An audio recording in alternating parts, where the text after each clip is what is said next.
देखिए, ऐसा है कि पिछले दिनों कई घटनाएं उत्तर प्रदेश में हुई हैं जिससे प्रदेश के कानून व्यवस्था की कलई खुलती है और डबल इंजन की सरकार के दावे झूठे साबित होते हैं।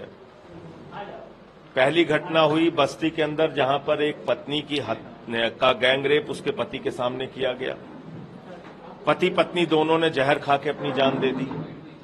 एक घटना मेरे गृह जनपद सुल्तानपुर में हुई, जहां एक डॉक्टर की निर्मम हत्या कर दी गई। एक घटना बरेली में हुई, जहां पर भाई बहन के ऊपर एसिड अटैक किया गया। अभी मैं आ रहा था तो पता चला एक पुजारी की हत्या हो गई प्रयागराज में। तो उत्तर प्रदेश में सबसे बड़ा दावा मुख्यमंत्री जी का था कि हम प्रदेश की कानून व्यवस्था को ठीक करेंगे। अब केंद्र में भी मोदी जी हैं, राज्य में भी भाजपा है, योगी जी की सरकार है, बावजूद इसके यहां पर लॉ एंड ऑर्डर ठीक नहीं हो रहा है। तो इसलिए ये जो हत्या हुई है देवरिया में, उनके परिवार को न्याय कैसे मिलेगा, ये सुनिश्चित करने के लिए मुख्यमंत्री जी को कोई ठोस कार्रवाई करनी चाहिए। सिर्फ निर्देश देने से, वार्निंग देने से तो काम चल नहीं रहा है। समीक्षा बैठ के आप कर रहे हैं, उसका कोई नतीजा निकल नहीं रहा है।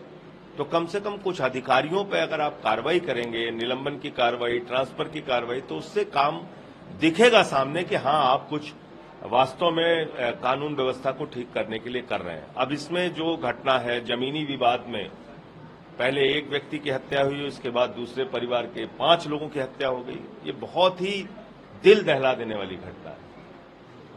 आज जब पूरी दुनिया गांधी जी की जयंती मना रही है, ऐसे ही प्रयागराज की घटना है। तो इसलिए बहुत ही दुर्भाग्यपूर्ण घटना है और इसमें मुख्यमंत्री जी को सख्त कार्रवाई करनी चाहिए। सवाल और है, बिहार सरकार ने जल्दी जनगणना का जो आंकड़े उसको जारी किया है। लगभग 13 करोड़ बिहार की आबादी दिखाई गई, जिसमें 27% ओबीसी और 36% से ज्यादा अनुसूचित जनजाति का आंकड़ा सामने आया है। देखिए, ये कास्ट सेंसस पूरे देश में होना चाहिए। इस देश के पिछड़े, दलित, अल्पसंख्यक समुदाय के लोग लंबे समय से मांग कर रहे हैं कि भाई हमारी संख्या कितनी है ये तो बताओ।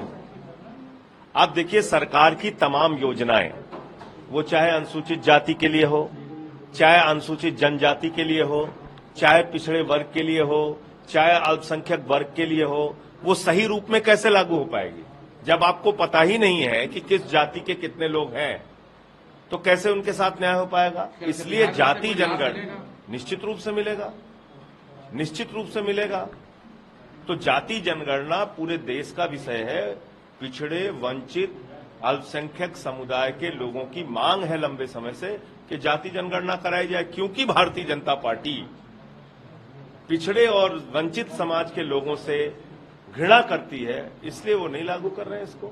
बीजेपी के नेता संजीव बालियान ने बयान दिया अपनी एक जनसभा में कि पश्चिम उत्तर प्रदेश को अलग राज्य बना देना चाहिए, मेरठ जिसकी राजधानी होनी चाहिए।